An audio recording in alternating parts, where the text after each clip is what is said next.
Commission جو ہے commission agent کے لیے کمیشن حلال ہونے کے لیے ضروری ہے ایسی وہ جو ہے بالکل واضح ہو، وہ متعین ہو، طے شدہ ہو۔ اب لہٰذا اس طرح جو ہے وہ کمیشن طے کرنا جائز نہیں کہ ہے۔ آج کل ہمارے یہاں ایک رواج ہے کہ عام طور پر چیزوں پہ قیمت جو ہے نا 99 سے لکھی جاتی ہے، 99 روپے، 299 روپے، 499 روپے، لیکن جب اس کے اوپر پیسے لیتے ہیں تو پورے پیسے چارج کیے جاتے ہیں، یعنی کہ وہ 100، 300، 500 پورے پیسے ہوتے ہیں۔ تو وہ جو 1 روپیہ واپسی نہیں کرتے، وہ 1 روپیہ رکھ لیتے ہیں، وہ رکھنا جائز ہے کیا؟ کہ کسی بھی شخص کا مال حلال نہیں جب تک کہ دلی رضامندی سے وہ نہ دے۔ سب کریڈٹ کارڈ کے ذریعے ادائیگی کرنا کیسا ہے جب کہ مدت سے پہلے پیسے واپسی کر دیے جائیں؟ لیکن تب بھی آپ نے معاہدہ کرتے وقت جو وہ تو ایگریمنٹ کر لیا نا، سودی معاملہ تو کر لیا آپ نے، اس کو بس سائن کر دیے۔ علماء نے فرمایا کہ جہاں ڈیبٹ کارڈ کی سہولت موجود ہے وہاں کریڈٹ کارڈ کا استعمال جائز نہیں ہے۔ اب یہ شرط لگانا کہ جب آپ گھر چھوڑ کے جاؤ گے تو آپ کی جو الماری لگوائی ہے یا کوئی ایسی چیز ایسی چیز میں لوں گا تو یہ تو جائز نہیں ہے، کیونکہ وہ کرایہ دار نے خرچہ کیا، وہ اس کی ملکیت ہے۔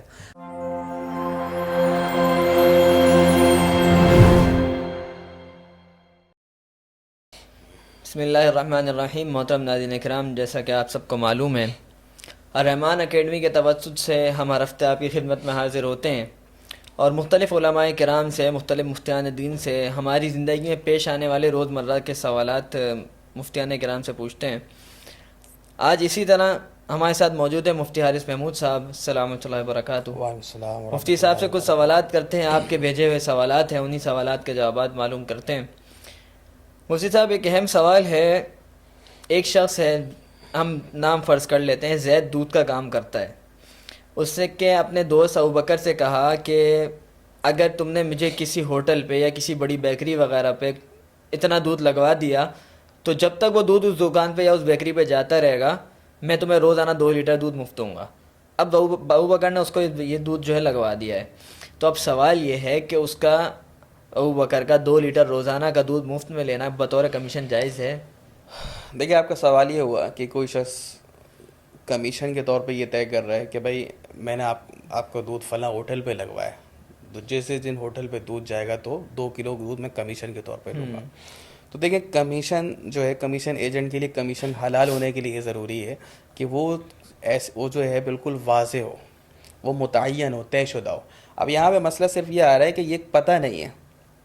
کہ یہ دودھ والے اور ہوٹل والے کا معاملہ کتنے دن رہے گا، 1 مہینے رہے گا، 2 مہینے رہے گا، 2 سال سے رہے گا، یہ اس کے اندر ابہام ہے، اور شریعت ہر ایسے معاملے سے روکتی ہے جس کے اندر جو ہے وہ ابہام ہو اور جو ہے بات بالکل صاف نہ ہو۔ تو لہٰذا اس طرح جو ہے وہ کمیشن طے کرنا جائز نہیں ہے۔ اس کا آسان حل یہ ہے کہ بھائی وہ ایک دفعہ طے کر لے، مثال کے طور پر بھائی میں جو ہے 20,000 روپے لوں گا، اور پھر بعد میں آپس کی رضامندی سے یہ کر لے کہ بھائی روزانہ 1 کلو دودھ پہنچا دیا کرو، 20,000 پورے ہو جائیں گے تو ختم۔ یہی کہ یہ طے کر لے میں 100 کلو دودھ لوں گا، تو اس طریقے سے جو ہے ایک متعین مقدار، چاہے وہ پیسے میں سے ہو یا چیز میں سے ہو، لیکن متعین ہونا ضروری ہے۔ تو یہ اس طریقے سے طے کرنا یہ جو ہے یہ درست نہیں ہے۔ سب اگلا سوال یہ ہے کہ آج کل ہمارے یہاں ایک رواج ہے کہ عام طور پر چیزوں پہ قیمت جو ہے نا 99 سے لکھی جاتی ہے، 99 روپے، 299 روپے، 499 روپے، لیکن جب اس کے اوپر پیسے لیتے ہیں تو پورے پیسے چارج کیے جاتے ہیں، یعنی کہ وہ 100، 300، 500 پورے پیسے ہوتے ہیں۔ تو وہ جو 1 روپیہ واپسی نہیں کرتے، وہ 1 روپیہ رکھ لیتے ہیں، وہ رکھنا جائز ہے کیا؟ دیکھیں، اس بارے میں تو بنیادی جو حدیث شریف ہے کہ رسول اللہ صلی اللہ علیہ وسلم کا ارشاد ہے کہ لا یحل مال امرئ الا بطیب نفس منہ، کہ کسی بھی شخص کا مال حلال نہیں جب تک کہ دلی رضامندی سے وہ نہ دے۔ تو لہٰذا جب آپ نے 199 روپے رکھا ہے تو آپ کو ایسا انتظام کرنا چاہیے کہ آپ 1 روپے بھی اس کو واپس کریں۔ اصل مسئلہ تو یہی ہے کہ بھائی 1 روپے آپ اس کو دیں، اس کا حق ہے، اور دکاندار کو دینے چاہیے۔ البتہ یہ ہے کہ اگر جیسے بہت سارے خریدار کہتے ہیں بھائی ٹھیک ہے 200 روپے دیے، ٹھیک ہے کوئی مسئلہ، وہ خود ہی نہیں لے رہے، تو اس کا مطلب ہے ٹھیک ہے، وہ آپ یہ سمجھا جائے گا کہ اس نے پیسے زیادہ دے دیے رضامندی سے، تو کوئی اشکال کی بات نہیں، کوئی اعتراض نہیں ہے۔ یا کسی علاقے میں یہ رواج ہو جائے عام طور پر کہ بھائی وہاں جو ہے عام طور پہ 1-2 روپے جو ہے وہ خریدار نہیں لیتے، تو پھر ٹھیک ہے آپ نہ دیں کیونکہ وہاں رواج ایسا ہو گیا۔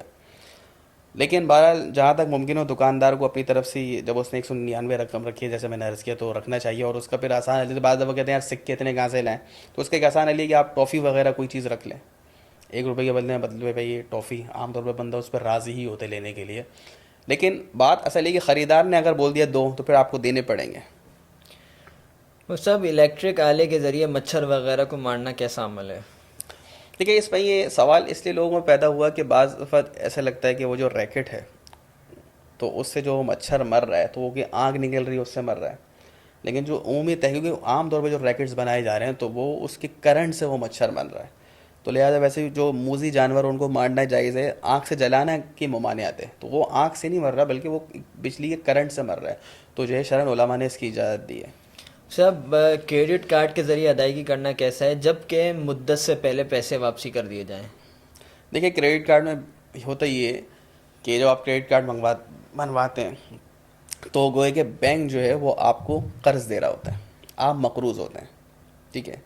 لیکن اس میں یہ شک شامل ہوتی ہے, یہ کلوز ہوتی ہے کہ اگر آپ نے وقت پہ ادائیگی نہیں کری تو اتنا جو ہے آپ کے اوپر انٹرسٹ سود لگے گا. تو اب لوگ کہتے ہیں یار ہم تو پہلے ہی دے دیتے ہیں. تو دیکھیں جب ایک ملک میں ڈیبٹ کارڈ کی سہولت موجود ہے جس میں کسی قسم کی کوئی شرعی خرابی نہیں ہے تو ڈیبٹ کارڈ کا ہی استعمال ہوگا, کیونکہ اگر آپ وقت آنے سے پہلے جو ہے وہ کریڈٹ کارڈ کی پوری رقم دے رہے ہیں, آپ انٹرسٹ آپ کے اوپر نہیں لگ رہا ہے, لیکن تب بھی آپ نے معاہدہ کرتے وقت جو ہے وہ تو ایگریمنٹ کر لیا نا, سودی معاملہ تو کر لیا آپ نے, اس کو بس سائن کر دیے, تو سودی معاہدہ کرنا پڑ رہا ہے. اس وجہ سے علماء نے فرمایا کہ جہاں ڈیبٹ کارڈ کی سہولت موجود ہے وہاں کریڈٹ کارڈ کا استعمال جائز نہیں ہے. البتہ بہت سارے غیر مسلم ممالک ایسے کہ وہاں چلتا ہی کریڈٹ کارڈ ہے, تو چونکہ اگر کسی کو ٹرانزیکشن کرنی ہے اور اس کے لیے ضروری ہے, اس کے بغیر اس کا چارہ کار نہیں ہے, تو وہاں ایک ضرورت ہے اور وہاں اس کا خیال رکھنا ضروری ہوگا کہ وقت پورا ہونے سے پہلے جو ہے آپ اس کی ادائیگی کر دیں. صاحب اگلا سوال یہ ہے کہ حالت حرام میں وضو غسل کرتے وقت یا اس طرح کچھ کرتے وقت داڑھی کے کچھ بال ٹوٹ جائیں تو کتنا صدقہ واجب ہوگا؟ دیکھیں جب آپ حالت احرام میں, عمرے کا احرام ہے, حج کا احرام ہے, تو اس میں ہدایت ہے جب آپ وضو کریں گے نا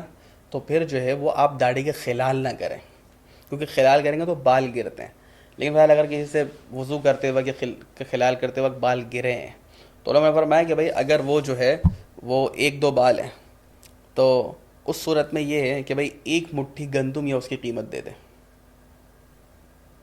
ٹھیک ہے نا, یعنی کہ اب وہاں کے لحاظ اگر 1 ریال بھی دے تو بہت ہے. اور اگر وہ بال جو ہے وہ 3 یا اس سے زیادہ ہیں,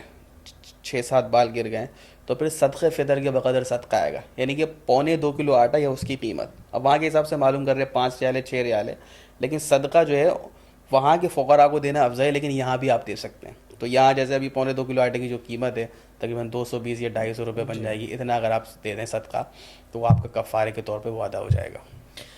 وہ سب کرایہ دار کو گھر میں کسی قسم کی تبدیلی کی اجازت دیتے وقت, مثال طور پر میں نے کسی کو شخص کو کرایہ دار پہ گھر دیا اور میں نے اس کو کہا کہ آپ اس میں سے تبدیلی کر لیں, اس طور پہ کریے گا کہ جب میں واپسی لوں گا تو مجھے اسی حالت میں چاہیے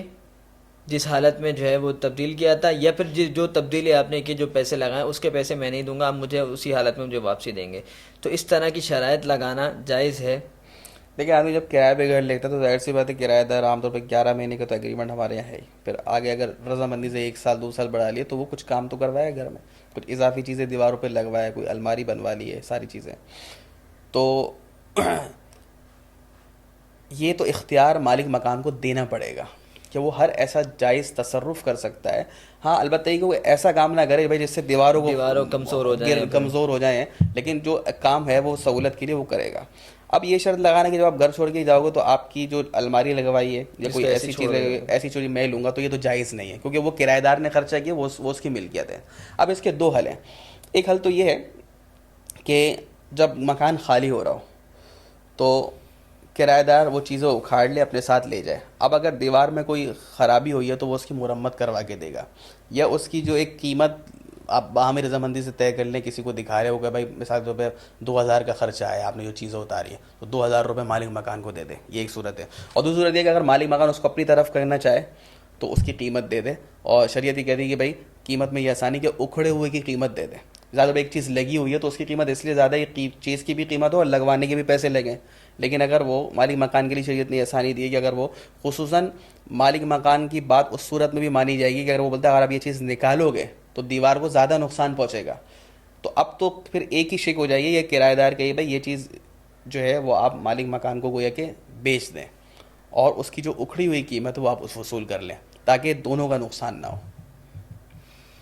صاحب اگلا سوال یہ ہے کہ بعض اوقات گاہک دکاندار سے کوئی چیز طلب کرتا ہے لیکن وہ دکاندار کے پاس نہیں ہوتی, تو وہ دکاندار کسی دوسرے دکان سے وہ چیز گاہک کے لیے لا کر فروخت کر دیتا ہے, تو جس قیمت میں خرید کر لایا ہے اسی قیمت میں بیچے گا یا پھر اپنا منافع رکھ کے مزید؟ کیونکہ دیکھیں عام طور پر جو دکاندار ہوتے ہیں جیسے لیپ ٹاپ کی مارکیٹ ہے, کتابوں کی مارکیٹ, تو ان کا آپس میں ربط ہوتا ہے, پہلے سے یہ بات طے ہوتی ہے کہ بھائی آپ سے جو گاہک لینے آئے گا آپ ہماری دکان سے اگر لے رہے ہیں تو اس صورت میں جو ہے وہ اتنا کمیشن آپ کو ہوتی ہے, کیونکہ ان کا پہلے سے طے ہوتا ہے, ان کا کام ہی یہ کمانے کے لیے بیٹھے میں, تو یہ جائز ہے. جزاک اللہ خیر مفتی صاحب، بہت اہم سوالات ہوئے آج. اور ناظرین کرام، آپ سب کا بھی شکریہ اس وقت تک ہمارے ساتھ جڑے رہے. انشاءاللہ بہت جلد آپ سے پھر ملاقات ہوگی. السلام علیکم ورحمۃ اللہ وبرکاتہ.